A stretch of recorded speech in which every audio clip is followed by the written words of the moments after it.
მოგესალმებით მეგობრებო, მე ვარ ანდრია ლომაშვილი და ჩვენ მივიღებთ ახალ ვიდეოს. კარგი, ეგ ვიდეო არის არსება ჭაში. ძალიან დიდი მადლობა რომ ავედით 6 გამომწერზე და ვიღებთ ახალ ვიდეოს. ეხლა ჩვენ ვიღებთ არსება ჭაში, ეგ აქვს სათაური და ეგ ანუ ქართული არის რა, ეგეთი არხი არის Georgian horror. ეგეთი არხია ეგეთი სახელი აქვს მაგ არხს. და აქ აღმოჩნდება და შეგიძლიათ შეხვიდეთ და უყუროთ. აბა მოდი დავიწყოთ და დავარეაქტოთ ეგ ვიდეო. აბა ჩავრთავ ახლა.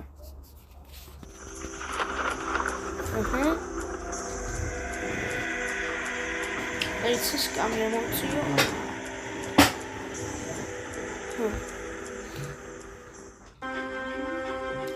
საშიში ანიმაცია არსება ჭაში. იმისთვის რომ უკეთესი შეხვედრა სატրանსპორტში შეჩქო, არ მაქვს მეყურსასმენები, მაგრამ რაც თავი მახსოვს ბაბუო ჩემის სახლთან სულ ჩაიდგა. საიდანაც წყალს არასდროს იღებდნენ. არც 10 წლის წინ, არც 20 წლის წინ და არც 50 წლის წინ. 50 წელიწადს აბა რომ იქ წყალი არც არასდროს ყოფილა. ბებო კი იმით გვაშინებდა რომ თითქოს ჭაში რეიკი ცხოვრობდა. მე და ჩემი ძმა ნიკუშა ამაზე ბევრს ვიცინოდით, მაგრამ ერთხელაც მოგვიყვა საშიში ისტორია ამ ჭის შესახებ. ეს სახლი ბაბუამ ძალიან დიდი ხნის წინ ააშენა. ბებო გათხოვდა და ამ სახლში გადმოვიდა საცხოვრებლად მასთან ერთად. მაშინ წყალგაყვანილობა არ არსებობდა და ბაბუამ ჭაამოთხარა, მაგრამ წყალი არ მოდიოდა. მოგვიანებით კი ის ფიცრებით დახუპა. წყალი კი სოფლის წყაროდან მოჰქონდათ. მალე კი უცნაური ამბები დაიწყო.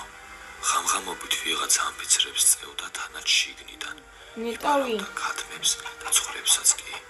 რამდენჯერმე ბებომეს რაღაც ეზოში მოხეტიალეც კი დაინახა. ბაბუას არ ჯეროდა რეიგის და ჭას არა უქმებდა. იმედი ჰქონდა რომ წყალი მოვიდოდა.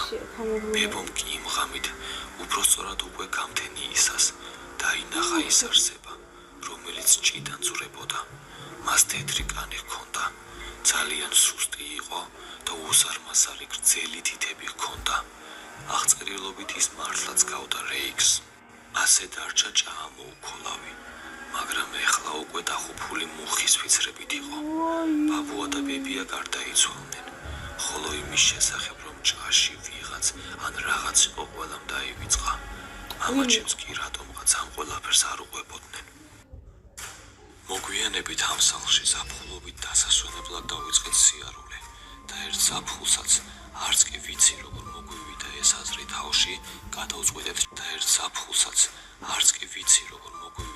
აზრი თავში, გადავწყვიტეთ ჩვენი თვალით გვენახა რეიკი. მართალია ამ ყველაფერს არ მჯეროდა და ბევრს ვიცინოდით, მაგრამ ნამდვილი რეიკის კამერით გადაღება ძალიან გვინდოდა. იმ ღამით მშობლებს ვთხოვეთ რომ ხამეს სახლის გვერდით კარავში გავათენებდით.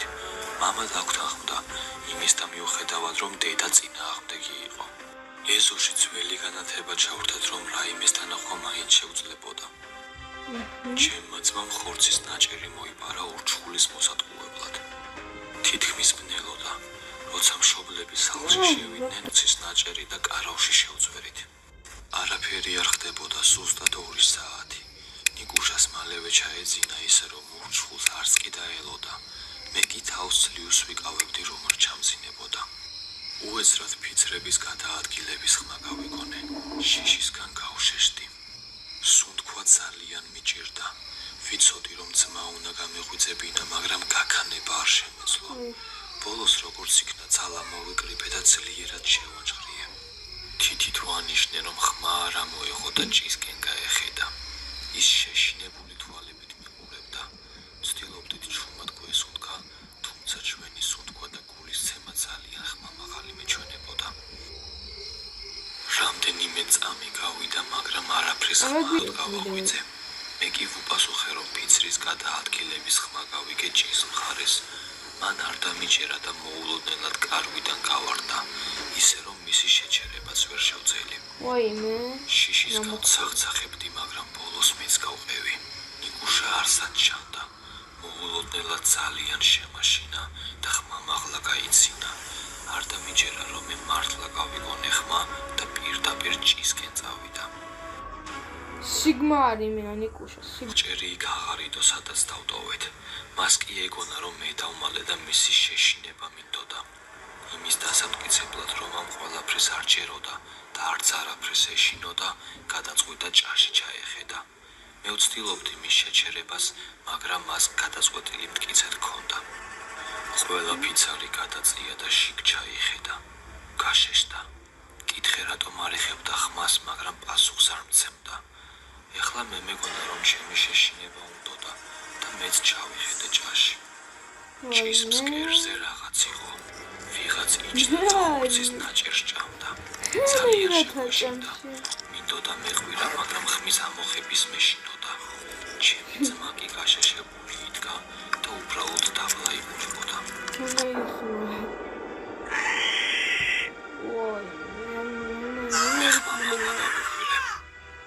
მამამ სახლში შუქია ანდო და ეზოში გამოვარდა.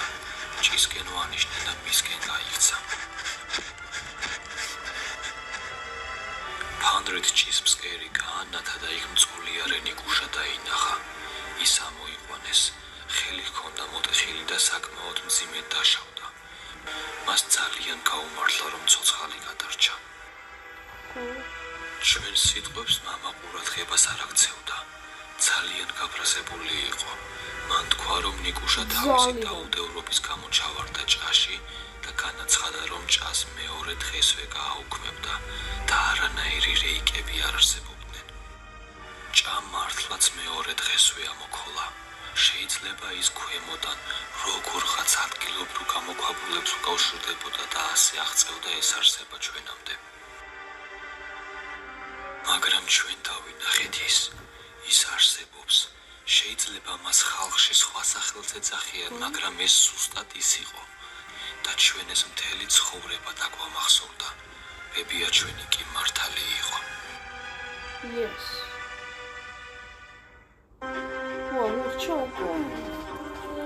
თუ კი გაზიესოს მოკლედ რა.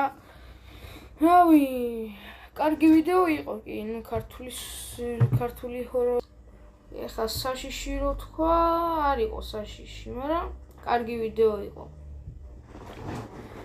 რავი, შემდეგ ვიდეოში უფრო კარგ რამეს ვიდეოს მოძებნი და ახმოვანებული არის ქართულად. ნუ კარგი, აბა კარგად იყავით, დაგემშვიდობებით და შემდეგ ვიდეოში უფრო კარგ რამეს მოძებნით, აბა კარგად.